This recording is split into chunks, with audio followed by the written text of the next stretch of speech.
दिल्ली के नांगलोई में private bus में महिला से गैंगरेप की खबर आ रही है। सोचिए, राजधानी दिल्ली में पीड़ित की शिकायत पर पुलिस ने फिलहाल मामला तो दर्ज कर लिया है। दोनों आरोपियों को गिरफ्तार किया गया। गैंगरेप में इस्तेमाल बस को जब्त कर लिया गया है।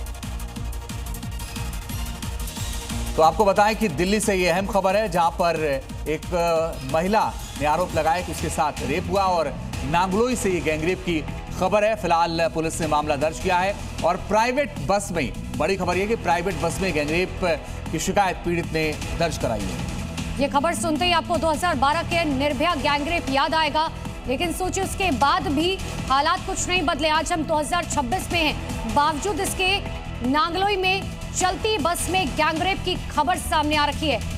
और एनसीआरबी की रिपोर्ट भी कुछ दिन पहले सामने आई थी, जिसमें यह साफ तौर पर था कि राजधानी दिल्ली में अपराध के आंकड़े में दिल्ली नंबर 1 पर पहुंच गई है और 2 आरोपी इस पूरे मामले में गिरफ्तार किए गए।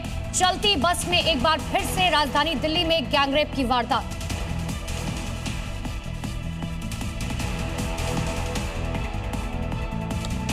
तो इस खबर पर हमारी नजर बनी रहेगी, आगे लगातार आपसे अपडेट देंगे। फिलहाल खबरों में आगे बढ़ रहे हैं और खबर छतरपुर नगर पालिका से जुड़ी हुई, जहां पर उसकी लापरवाही का मामला सामने आया। और अब इसी खबर के साथ अलग अलग राज्यों की 5 बड़ी खबरें आपको दिखाते हैं।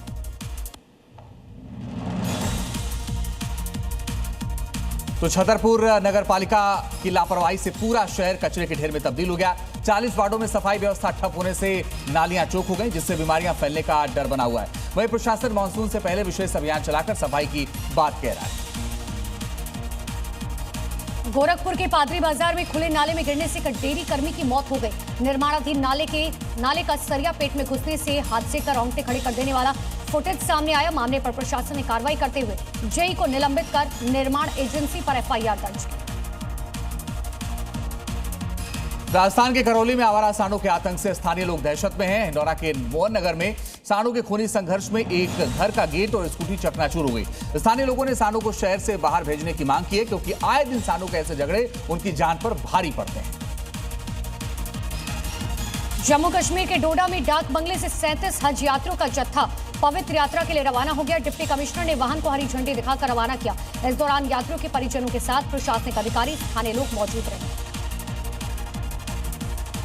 हरियाणा के झज्जर में अचानक मौसम ने करवट ली, जहां तेज हवाओं के साथ हुई बारिश और ओलावृष्टि ने भीषण गर्मी से राहत दी है। तो वहीं किसानों के माथे पर चिंता की लकीरें खींच दी हैं। ओलों की वजह से सब्जी की फसलों को भारी नुकसान की आशंका जताई जा रही है। और एक बड़ी खबर आपको बता दें, ईंधन संरक्षण को लेकर सीएम योगी गंभीर है। मंत्रियों के काफिले में 50% वाहनों की कटौती की गई है। और साथ ही ये कहा गया कि एक दिन पब्लिक ट्रांसपोर्ट का इस्तेमाल करें। हफ्ते में 2 दिन वर्क फ्रॉम होम लागू करें कंपनियां। तो कंपनियों को भी आदेश दिया गया है कि हफ्ते में कम से कम 2 दिन वर्क फ्रॉम होम लागू करें और ईंधन में बचत के लिए फैसला लिया गया है। अपने मंत्रियों के साथ बैठक में सीएम योगी ने वैश्विक संकट को देखते हुए ईंधन संरक्षण पर जोर दिया। योगी ने अपने मंत्रियों से हफ्ते में 1 दिन सार्वजनिक परिवहन का इस्तेमाल करने को कहा। साथ ही मेट्रो, बस, ई रिक्शा के इस्तेमाल को अपने कार्य संस्कृति में लाने की अपील की। सीएम योगी ने प्रदेश में हर स्तर पर ज्यादा से ज्यादा हाइब्रिड बैठकों, डिजिटल कार्य संस्कृति और वर्क फ्रॉम होम करने को भी कहा।